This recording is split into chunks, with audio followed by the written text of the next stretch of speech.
Welcome back. I'm talking to Zindzi Mandela. That day that your father was released, walking out of that prison, what did you feel on that moment? It was a particularly difficult time for me then because I had just lost the father of my child. I had a small baby, he was about 4 months old. And the announcement came actually the very same afternoon that we were burying him. So there was a part of me that I was confused, I was numb, and there wasn't anything personal about it. I realized then more than any other time that, like as much as I wanted my father to come back home to me, he had actually come back to the nation, because we weren't even alone when we went to fetch him. I remember it was my mother, my kids, myself. Bambata was still a baby. And we went there and we just spent a few minutes with him before the rest of the reception committee came in to join us, of all the comrades from the democratic movement. And, to do a briefing with him and to tell him what the expectations would be and to give him the rest of the program of the day. So there we were to welcome my father back, but we were, it was just a broader family, the ANC family. You mentioned there that, he came back to the nation. I mean, were you jealous? Of course I was. Of course I was. And I mean, it took a lot, it took a lot to actually get used to it. And obviously the anger came back and the bitterness was aggravated. And I thought, come on now, don't these people realize that this man has a family? And I kept wanting to push this thing of family, surely that this is what should actually sustain him as well. Before he goes out there to face the world, he must be a family man first. So I constantly had that type of conflict, internal conflict within myself. But then again, because the struggle is so good at having you learn from such an early age to shift emotional gear and to move to another emotional space and to function in a different type of reality altogether. And then you're grateful for those moments that you do spend with him. I used to often tease him and say, I used to see more of you when you were in prison than now. But now that he's retired, fortunately, I'm spending more time with him. Let's talk about his relationship with the grandchildren. I mean, this is something that is enormous. You can see every time he's with them, that face just beams. I mean, how important is that to him? We've got so many funny stories about Tata and the grandchildren. I remember there was a time I went to visit him at Shambhala, one of the holiday retreats that he used to often use. And his security said to me, look here, the next time your granddaughter Zinani comes here, you better warn us because you have no idea what we've been put through. And I said, what? And apparently, she must have been about 4 that time. She wanted the security to sing with her the Barbie song. They said, come on, Barbie, let's go party. And they refused, obviously. They dismissed her, so she went to tell the grandfather. And then Tata called them and he said, no, you will sing with the child. So there were these guys with pistols and Cuban shirts all singing the Barbie song with her. So there have been moments like that. And how when they went looking around the farm, at wild animals and so on, and Tata was feeding the wild dogs, my granddaughter accused him of being rude because he didn't put salt on the meat first before he gave the dogs. So I mean, he's got, and I think importantly for him as well, they bring out the inner child within, because he's also, I mean, this history that we've had has been passed on from one generation to the other, where you are forced into, your circumstances force you, they literally thrust you into adulthood, and your childhood just disappears. So there's always that inner child that needs attention or that needs to come out, and that actually brings out the best of you, in fact, if you just let it come out. So I think with children, they're not fazed by who Tata is. They're not hey, I mean, it's just, Grandpa, let's go outside, I want this, you boring, Granddad, they'll say things like that. And they're real, and I think they help to keep him, grounded. I mean, he was denied for so long the ability to be able to touch his children, to be able to play with them, Is that something that now impacts on him now? Is that making up for lost time? I think so, but I still find that my father, he's loving, but he's not demonstrative. he still finds it hard to be physical because he had no physical contact for so many years. So you always have to make the first move to get him to be physical. You like have to like be the one to reach out and hold his hand and, you know, rub his hand and so on, or, you know, like massage his feet, because he's not like openly physical. But that doesn't suggest at all that he's not a loving person. It's just the way that, you know, those many years away have affected him. I remember, and I don't know why this is coming to me now, that for many years when we went to see him in prison, I had no idea how, you know, as to his height. I never knew how tall he was, because every time we went into there, he'd be seated. And this one time, for some reason, he got up actually whilst we were still sitting down. And I just remember, like, for me, that was just such an important thing to see how tall he was.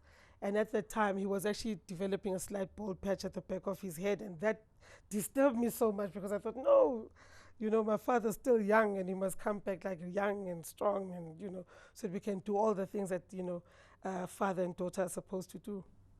Did you manage to do that, though, in those first years of his release? Did you manage to tried. create that father-daughter relationship? No. Let me tell you, I don't even think he tried. My father's a very possessive man. My father is very possessive when it comes to family.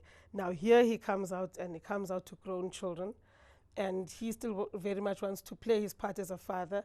And we are like independent women who've, you know, grown up, and we're doing our thing.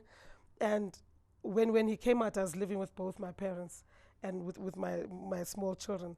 And he couldn't get over the fact that I could go out alone at night. And he would say to me, but are you not going to be chaperoned? And I'd say, no. By whom? To me, it was hilarious, but for him, it was an actual concern. We were saying, is that what happens these days? Young ladies can go out, you know, young unattached ladies can go out unaccompanied and so on. I'd say, yes, this happens. So, you know, for him, it took quite a bit of adjusting to. And then he would try to give me a curfew. My dad came out, I had 3 children, and he would still say to me, thou shalt be back by 12:30. And I'd go, yeah, right. I'll be back by 12:30. He tried all those things of like, I'll lock you out, and, you know, instructing the guards that when I come, he must be called, I'll be reprimanded, I'll be scolded. And for me, this was like, come on now, you know. And I'd like entertain him and let him scold me and so on. And we had a private joke amongst ourselves where we'd say everything they did to him in prison is now doing to us, you know. Now he is patrolling the home, he's the chief warder, and we are the inmates. But, you know, like, he's very much a father in that regard. And how he never wanted us to have a pool, because he'd been reading about all the drowning incidents and so on. The first house he moved into, in fact, in Houghton, he covered up the pool with soil, and then he put a lawn on top, and he wouldn't hear of it because he was just so worried about, you know, all of this. And I mean, like, so he's very possessive in that sense. And when I was married, and even when my sister was married, he was constantly competing with our partners. He was constantly. If I say that Zweli and I have decided to do this, he'd say, but I think, darling, you should do this. And I'm thinking, my husband and I have decided this. But he was always, you know, like, always played in this competitive role with them. So that was very interesting. I mean, one Mandela family trait appears to be stubbornness. All of you. I mean, it must be immovable force and irresistible object when you argue with your father. You see, and my father doesn't know how to say sorry. No, not to children. My father, you'll have to see from his actions that he's sorry. Like he'll have had on the hindsight, maybe I was too hard on her, and then you'll see from the actions. But he will never say to you, darling, you were right and I was wrong and I'm sorry. Never. That will not happen. He's a very proud man in that sense. And he's still, you see, that's where you really see that, you know, his upbringing, that this is a proud Xhosa boy from the village, because that's what they were taught, you know. This is what a parent is, and this is what, like, a man is, and so on, and you know, the authoritarian thing and so on. So in that sense, he likes to be in control. And I think he as well must have his insecurities, that if he doesn't feel like he's in control, then he doesn't feel like he's part of it, that he belongs.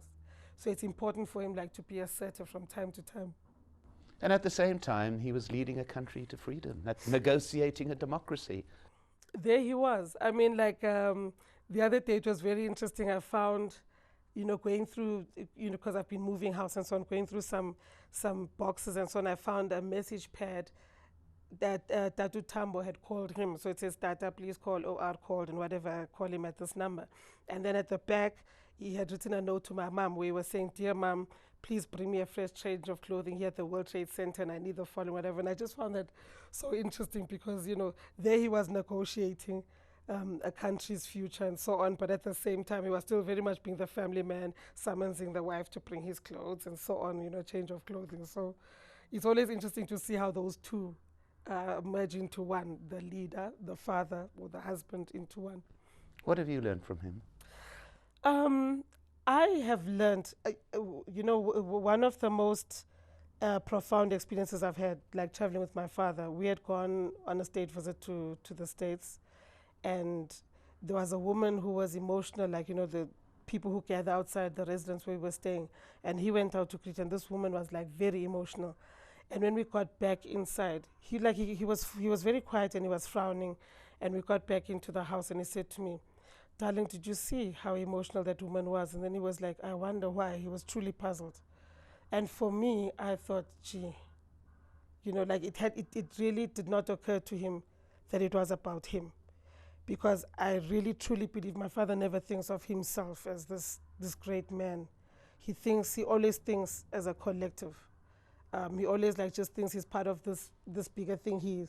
He's selfless in that regard, and he's got a strong sense of humility. He's very sincere in his humility. That for me was something that I thought I can never get over this. You've referred to his sunset years. Yes. How do you feel that you can contribute to his ongoing happiness in these sunset years? I think it's very important for us to try to help implement his vision for South Africa, for South African children, for the youth in general, for the world, because he's put so much, he's sacrificed so much to make the world a better place, to make South Africa a better place. And I think it's very important, not just for the family, but for everybody to realize, now I think that the saying is it's in your hands. That's what the legacy institutions are saying. That's what he has said, I'm handing over. I think it's so important, for us just to, let go, let him be, let him be chilled, as young people would say, and let us just do for him, and on it, whilst he's still with us, and with him seeing that, it was all worth it. I think it's a tragedy where we still depend on Tata's physical presence to be there, at events, for him to be actively participating in things when he's already given so much of himself. And he'll always be there. Yes, of course he will. Of course he will. I mean, we are all his children. We are all part of his experience. We are all enjoying what we enjoy now because of his contribution. Zindzi Mandela, thank you very much indeed. Thank you, Mike. I'm Mike Hanna in Johannesburg. Thank you for watching.